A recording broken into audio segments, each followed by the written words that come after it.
चुड़ैल बच्ची। पुनीत अपनी पत्नी आयशा को बहुत प्यार करता था। उनकी शादी को पूरे 4 साल हो गए थे।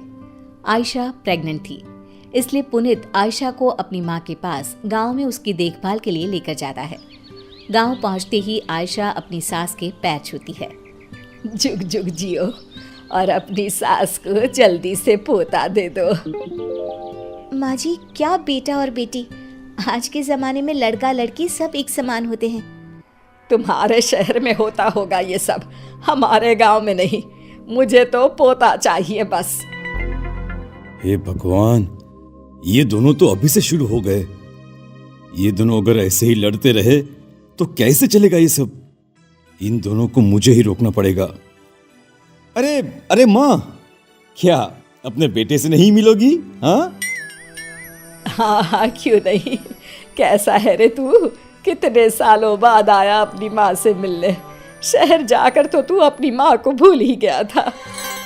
अरे माँ, अब सारी बातें यहीं खड़े खड़ी करोगी क्या? हैं? पता है ना, आयशा पेट से है, वो ज्यादा देर तक खड़ी नहीं रह सकती। कमला दोनों को अंदर ले जाती है।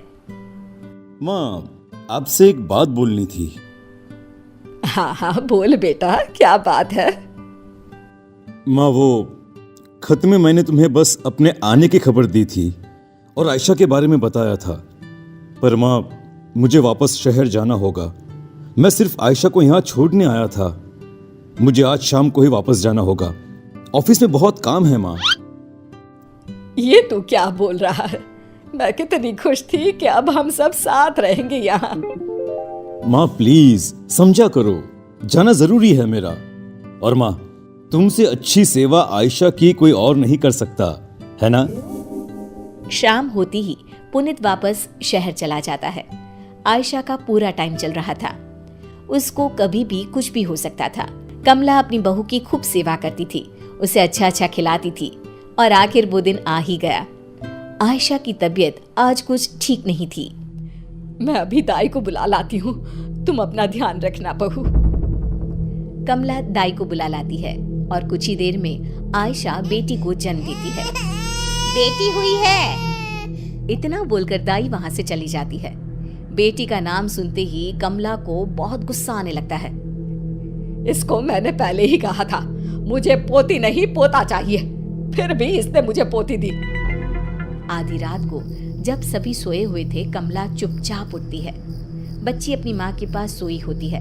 कमला बच्ची को उठाकर बाहर कुएं के पास ले जाती है। तभी बच्ची रोने लगती है। कमला उस बच्ची को कुएं में फेंक देती है, पर आयशा ये सब देख लेती है। माँ जी, ये आपने क्या किया? मेरी बच्ची आपने इस कुएं में फेंक दी। मुझे मेरी बच्ची चाहिए। मेरी बच्ची ला कर दो मुझे। अरे रोना बंद कर, अब देखना, अब की बार ना लड़का ही होगा। अपनी सास की ये बात सुनते ही आयशा वहीं दम तोड़ देती है। आयशा को मरा देख कमला बहुत डर जाती है, इसलिए उसे चुपचाप ले जाकर घर के पीछे गड्ढा खोदकर उसमें गाड़ देती है। कई साल बाद पुनीत गांव वापस लौटता है, ढेर सारे खिलौने लेकर। कहाँ है सब? आयशा, अरे माँ, कहाँ गए सब? हे भगवान, मुझे भी उठा ले। ये दिन देखने से पहले तूने मुझे क्यों नहीं उठा लिया?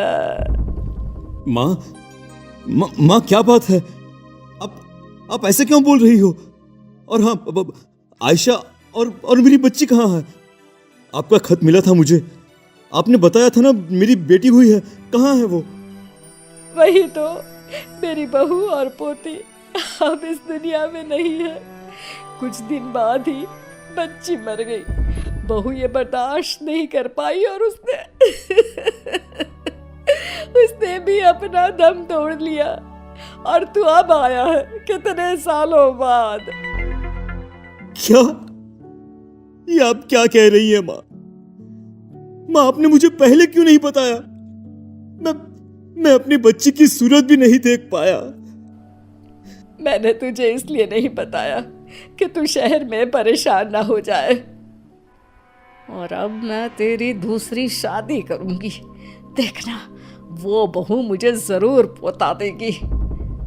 पुनीत का रो रो कर बुरा हाल था। रात का समय था। उसकी नजर खिड़की से बाहर तारों पर थी। उसे नींद नहीं आ रही थी। तभी खिड़की से एक चुड़ैल बच्ची झांकने लगती है। पापा, पापा मुझे बचा लीजिए। कौन है वहाँ? पुनीत बाहर जाकर देखता है तो वो बच्ची वहां से भाग जाती है। अरे क्या हुआ बेटा, इतनी रात गए तू यहाँ क्या कर रहा है? चल अंदर जा, सो जा। माँ अभी खिड़की पर कोई था जिसकी सूरत बहुत डरावनी थी। वो मुझे पापा बोलकर पता नहीं कहाँ गायब हो गई।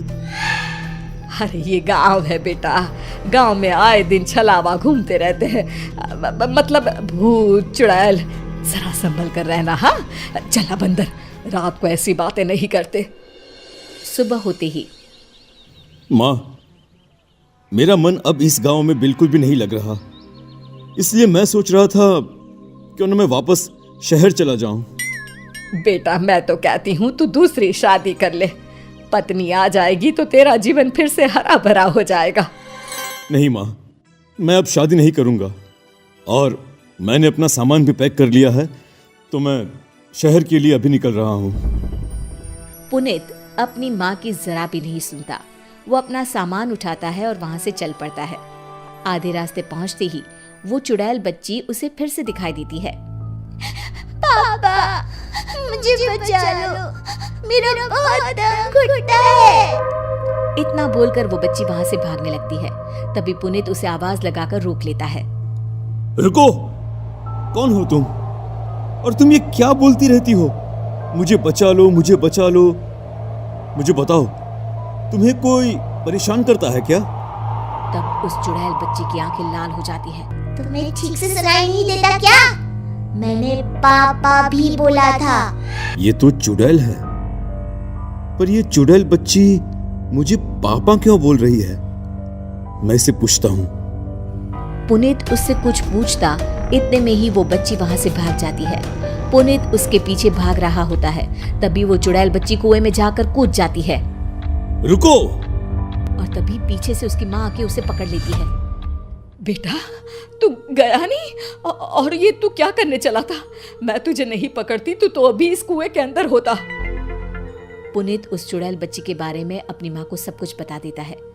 ये सुनकर कमला बहुत डर जाती है, क्योंकि कुछ साल पहले उसी ने अपनी पोती को कुएं में फेंक कर मार डाला था।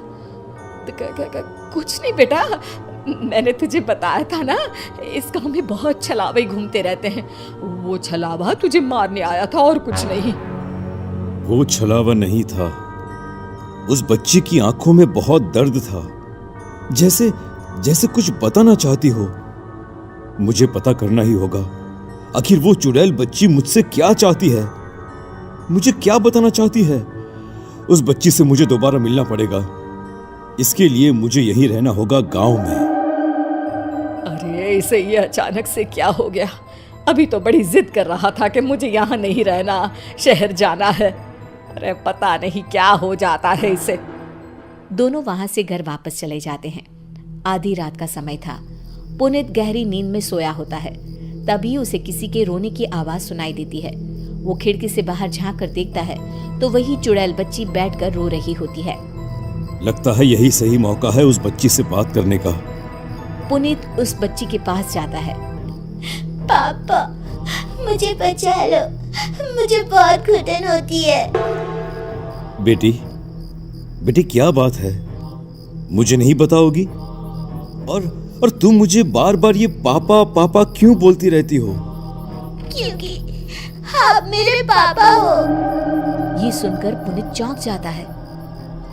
क्या? ये तुम क्या बोल रही हो? मेरी तो कोई भी बेटी नहीं थी। पापा शायद आप भूल गए, आपकी एक बेटी थी जिसे पैदा होते ही आपकी माँ यानी मेरी दादी ने मुझे कुएं में जिंदा ही फेंक दिया, क्योंकि उन्हें पोती नहीं चाहिए थी। मुझे कुएं में फेंकते हुए मेरी माँ ने देख लिया और ये देखते ही मेरी माँ ने वही दम तोड़ दिया।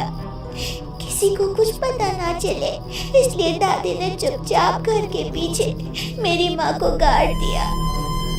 बेटी, मेरी बच्ची, मेरी बेटी, आजा, आजा मेरे पास। अपने पापा के गले नहीं लगेगी क्या? आ बेटा आ। वो बच्ची अपने पापा के गले लग जाती है। पीछे से कमला सब देख रही थी।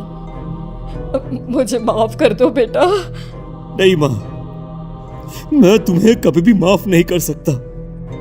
आज से तुम मेरी माँ नहीं और मैं तुम्हारा बेटा नहीं। तुमने खून किया है माँ, खून, मेरी पत्नी का और मेरी बच्ची का। मैं तुम्हें कभी माफ नहीं करूंगा। पुनीत पुलिस को बुलाकर अपनी मां को पुलिस के हवाले कर देता है और गांव के कुछ लोगों की मदद से कुएं से बच्ची का कंकाल निकलवाकर उसका अंतिम संस्कार कर देता है। अंतिम संस्कार होते ही चुड़ैल बच्ची अपने पापा को हाथ हिलाते हुए वहां से गायब